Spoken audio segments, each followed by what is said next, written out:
ಬೆಳಗಾವಿಯಲ್ಲಿ ಏನಂತೀರ ನೀವು, B J ಪಿಯ ಒಬ್ಬ ಹಿರಿಯ ನಾಯಕ ಕುಮಾರ್ ಬಂಗಾರಪ್ಪನವರು ಒಂದು ಮಾತನ್ನು ಹೇಳಿದ್ದಾರೆ. ಎಲ್ಲ ಬಿ ಜೆ ಪಿ ನಾಯಕರು ಒಂದೇ ವೇದಿಕೆ ಮೇಲೆ ಬರ್ತಾರೆ ಹಾಗೆ ಹೀಗೆ ಎಂದು. ಸೊ ನಿಜಕ್ಕೂ ಅವ್ರು ಒಂದೇ ವೇದಿಕೆ ಮೇಲೆ ಬರ್ತಾರಾ? ಬಂದರೆ ಏನಾಗುತ್ತೆ, ಬರಲ್ವಾ? ಎಲ್ಲ ನೀವು ಕಮೆಂಟ್ ಬಾಕ್ಸ್ ಫ್ರೀ ಐತೆ ವೀಕ್ಷಕರು. ಕಮೆಂಟ್ ಬಾಕ್ಸಲ್ಲಿ ಸಿಕ್ಕಾಪಟ್ಟೆ ಕಮೆಂಟ್ ಹಾಕ್ಬಿಡಿ, ಕಮೆಂಟನ್ನು ಚಚ್ಚಾಕ್ಬಿಡಿ. ಒಂದೇ ವೇದಿಕೆ ಮೇಲೆ ಬರ್ತಾರೆ ಅಂತಂದರೆ. ಸೊ ಅದಕ್ಕಿಂತ ಮೊದಲು ಅವ್ರು ಏನು ಹೇಳಿದ್ದಾರೆ ಕೇಳ್ಕೊಂಡು ಬರೋಣ ಬನ್ನಿ.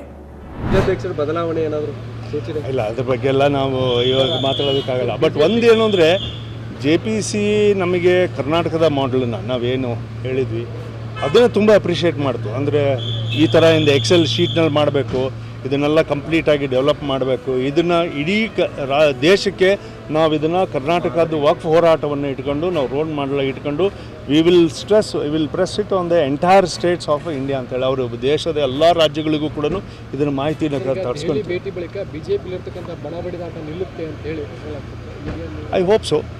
ನಮಗೂ ಕೂಡ ಅದು ಆಸೆ ಇದೆ.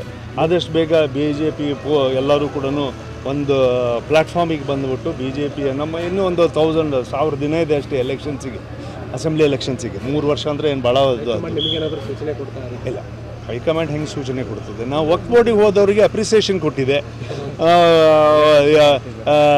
ಯತ್ನಾಳ್ ಅವರಿಗೆ ಮಾಹಿತಿ ಕೊಟ್ಬಿಟ್ಟು ಕರೆಕ್ಟಾಗಿ ಅವರು ಸರಿಯಾದಂಥ ಹಾದಿಯ ಹೋರಾಟವನ್ನು ಮಾಡಿದ್ದೀರಿ, ವಿ ಆರ್ ವಿತ್ ಯು ಅಂತ ಇದು ಯತ್ನಾಳ್ ಅವ್ರಿಗೂ ಕೊಟ್ಟಿದೆ.